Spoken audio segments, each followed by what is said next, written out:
میرے عزیز اور دوستوں، اسی پلانے کے انداز کو یاد کرنے کے لیے آج ہم یہاں پر جمع ہوئے. خواتین بھی آئی ہیں، مرد بھی آئے ہیں، جوان بھی آئے ہیں، بوڑھے بھی آئے ہیں، خلفاء بھی آئے ہیں، اہل دل بھی آئے ہیں، اہل محبت بھی آئے ہیں. حضرت صاحب قدیر رحمۃ اللہ علیہ صاحب شریعت بھی تھے. صاحب کیا خوب تکلف صاحب نے اختیار کرنا. یہ صاحب کا لفظ ہم کہہ رہے ہیں صاحب ہمارے پسندیدہ ہے نہیں، یہ لفظ صاحب اللہ کو بھی پسند ہے. لفظ صاحب کو اللہ تعالیٰ نے سرکار تو عالم صلی اللہ علیہ وسلم کے لیے پسند فرمایا، اور اس لفظ صاحب کو سرکار تو عالم صلی اللہ علیہ وسلم نے اپنے حبیب حضرت ابوبکر صدیق کے لیے پسند فرمایا. ما ضل صاحبكم وما غوى. اللہ تبارک و تعالیٰ فرما رہا ہے. اور سرکار تو عالم صلی اللہ علیہ وسلم حضرت ابوبکر صدیق رضی اللہ عنہ فرما رہے ہیں اس وقت جب کہ آپ ہجرت کی رات غار کے اندر تھے اور دشمن حملہ کرنے کے لیے آ رہے تھے، تو سرکار تو عالم نے کیا فرمایا کہ یقول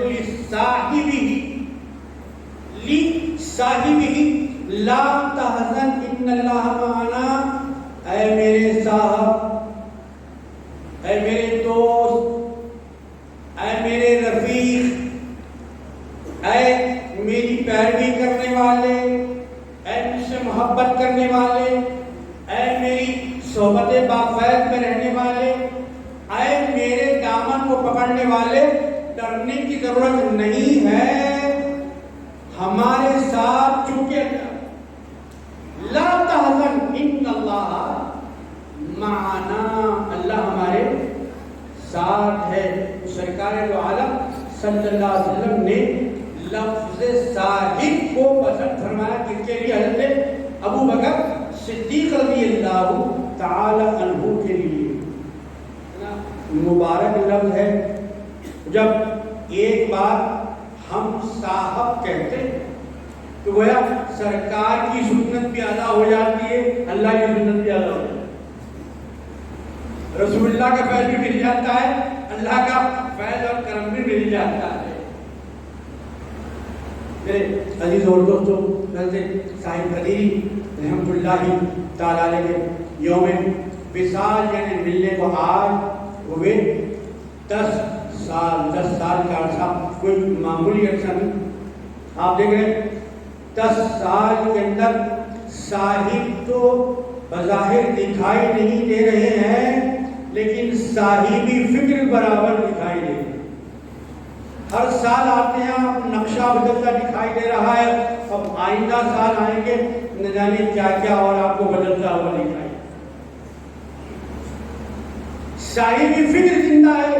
وہ صاحب تو گئے ہیں لیکن صاحب ثانی کو ہمارے لیے چھوڑ کے گئے کہ صاحب ثانی ہمارے ساتھ.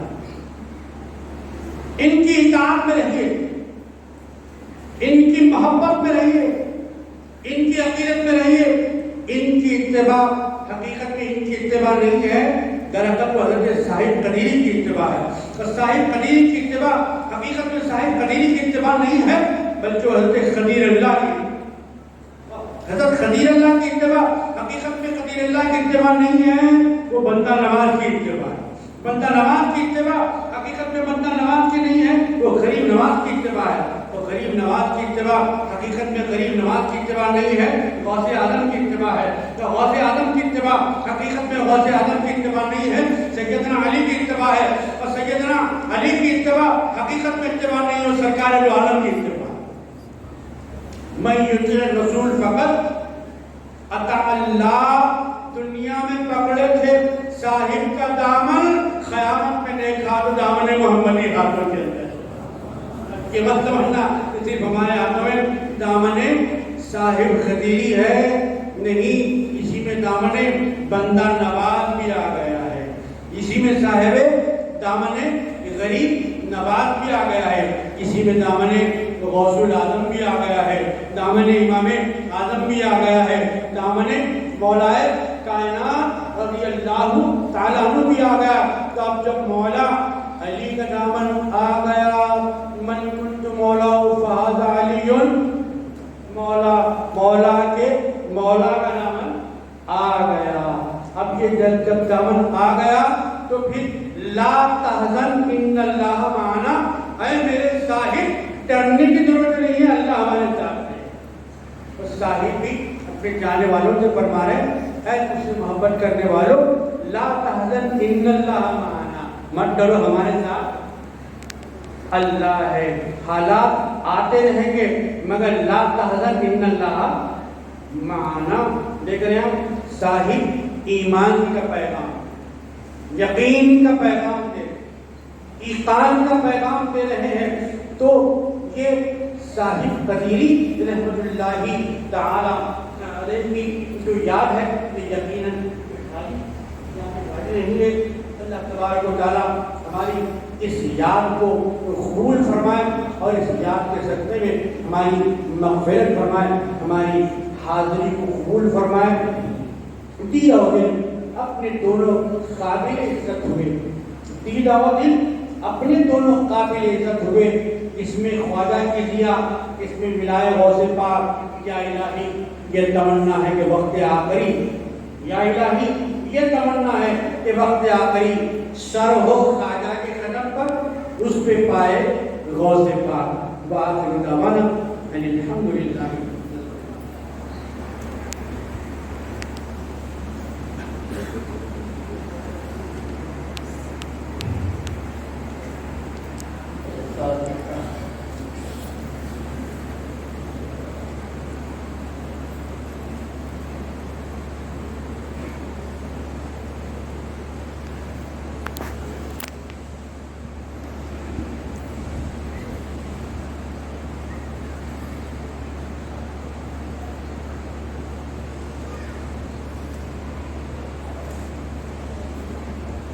ہماری خطاؤں کو معاف فرما, ہماری زندگی ہمارے لیے آسان فرما, آسمانی بلاؤں زمینی فتنوں سے ملت کی حفاظت, عمل میں قول میں گناہ میں مخلص بنا, فائدے والا علم حاصل کرنے کی توفیق عطا فرما, جو علم حاصل کے مولا سے فائدہ اٹھانے کی توفیق عطا فرما. ربنا اغفر لنا ولوالدينا ولأساتذتنا ولمشايخنا ولمن له حق علينا ولمن أوصانا بالدعاء. اے اللہ بیماروں کو شفا عطا فرما, اے اللہ بیماروں کو شفا عطا فرما, اے اللہ آفات و بلاؤں سے سب کی حفاظت فرما. مولانا مقام پر مظلوم مجبور مسلمانوں کی مدد فرما, ظالموں کو سختی کے ساتھ مرحومین کی مغفرت فرما. وصلی اللہ تعالی علی خیر خلقہ سیدنا محمد وعلی آلہ وصحبہ اجمعین والحمد للہ رب العالمین.